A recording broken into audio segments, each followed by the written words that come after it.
you ever called someone too skinny? Or commented on how someone was getting bigger? Have you ever called someone anorexic just because they didn't eat the same amount as you? These are some of the little comments I noticed my peers whispering around me at least 3 times a day, every day. Today, 30 million men and women in the US alone have an eating disorder. I am one of the 30 million. I suffer from bulimia nervosa. Eating disorders are the 8th most common mental illness. They are a real mental disorder, one I believe is overlooked and misunderstood. I want to make it clear, I did not choose to have this disorder, and neither did the other 30 million people who have developed one. I don't want to be ashamed anymore of something I had absolutely no control over. I am here today to come out of hiding. I don't want another person to stay in the shadows as I did because the shame they feel about having this disorder. Teens who struggle with mental health issues shouldn't have to hide because fear of being judged by society. My eating disorder first started to take control over my life when I was 14. At first, I started to notice that a sandwich was not just a sandwich anymore. Instead, this sandwich was 460 calories, 26 grams of carbohydrates, and 2 pieces of bread. But in my mind, those 460 calories would cause me to be nearly double my weight. And those 2 pieces of bread were the devil of all foods because I saw them as pointless carbs. I would see myself staring in the mirror and truly believe I was at least 40 pounds heavier than I actually was. My gym became a place where I pushed my body to its limits for hours every day, just so I could burn as many calories as humanly possible. By the end of each day, I was so lightheaded, I couldn't stand up without getting so dizzy, I needed to grab onto something so I wouldn't fall down. The countless times I got out of bed or stood up from a seat at school, tried to take a step forward, and suddenly, the whole room was spinning. What had once started out as simple calorie counting soon turned into an obsession of possible weight gain. I will never forget the night I was having a family dinner at my favorite restaurant. But unlike the other times I've been there for the past 17 years, I didn't want to eat anything. I was staring at the warm garlic bread everyone was raving about and somehow convinced myself I couldn't even eat a single bite. After what had seemed like forever, the waiter finally came and asked for my order. I thought about all of the food I love there, like the lobster mac and cheese I get every time. I remembered how rich, creamy, and gooey that dish tasted.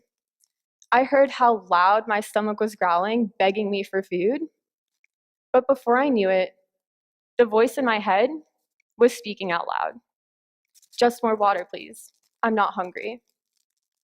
Right when those words came out of my mouth, I felt every family member's eyes directly on me.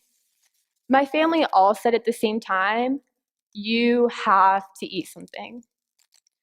Because of the pressure I felt around me and the fear I had of people finding out my secret, I resorted to ordering a side Caesar salad. But no croutons, no dressing, no cheese. So pretty much just lettuce. But soon, my mind took over, and all I could think about was how many extra pounds I would be gaining from that one small meal. After 20 to 30 minutes, I started feeling sick. However, this was my type of sick, the type of sick I felt when I was full. The nausea started to set in, and the next thing I knew, I was in the bathroom with my family texting me, asking why I've been gone for so long. My immediate response was, "I have a stomach ache. I'll be out in a minute." But the truth was, I couldn't keep the food inside me. My friends and family were completely blind to what was going on inside my head. All of the negative thoughts and voices talking to me felt like a tornado that just kept twisting in circles. It's not that they didn't care or didn't love me. They just had no idea. At this point in time, I was hiding. I felt completely alone. From that night on, I constantly refused to eat, or worse, refused to keep food inside me. It was no longer just about eating and working out, but now I started feeling like I wasn't good enough for anyone the way I was. I thought that the second I told someone I had an eating disorder, I would be seen differently, viewed as what I called damaged goods. For over a year, I would go days without eating. Do you know the feeling after you eat that really big burger you've been craving all day and how full you feel after?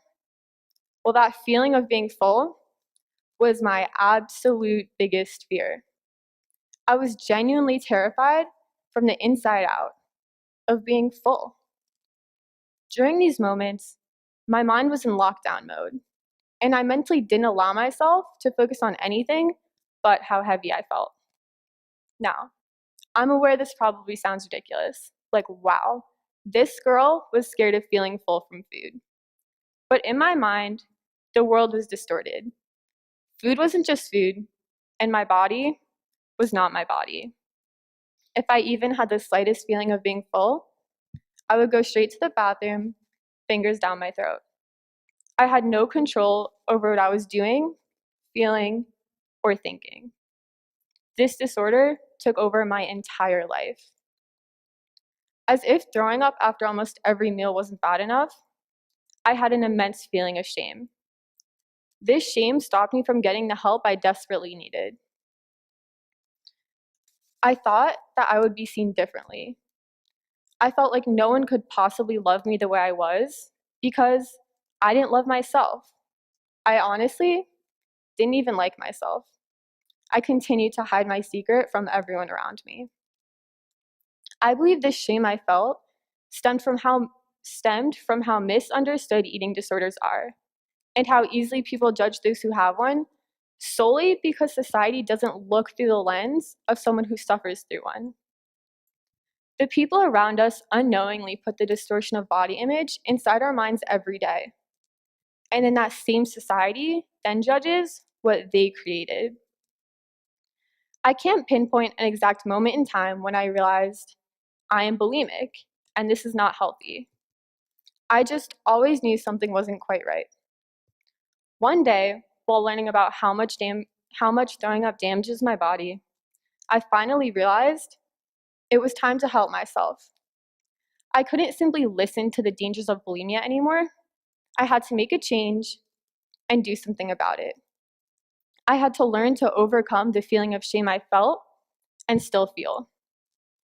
To this day, I still count every calorie in my head before I take a bite.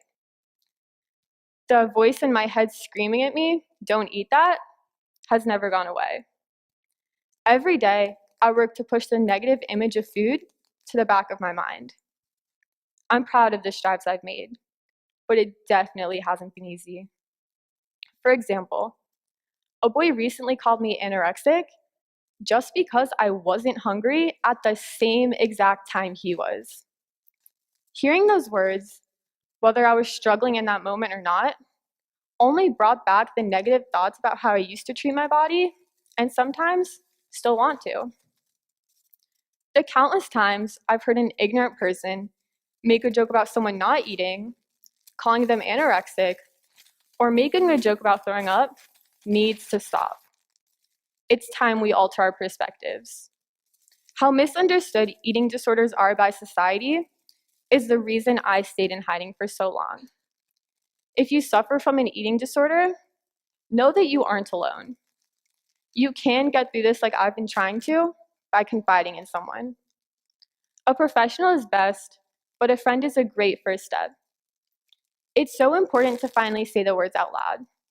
I am bulimic, I have a problem, and I can get better. I am no longer ashamed of what I've gone through. And because of this, I have become a stronger individual. We need to stop judging from behind closed doors, but instead, turn the knob, step in, and educate ourselves about eating disorders. I am starting the conversation today, and it's time we keep it going. 3 years later, I'm 17, and I am not hiding anymore. Thank you.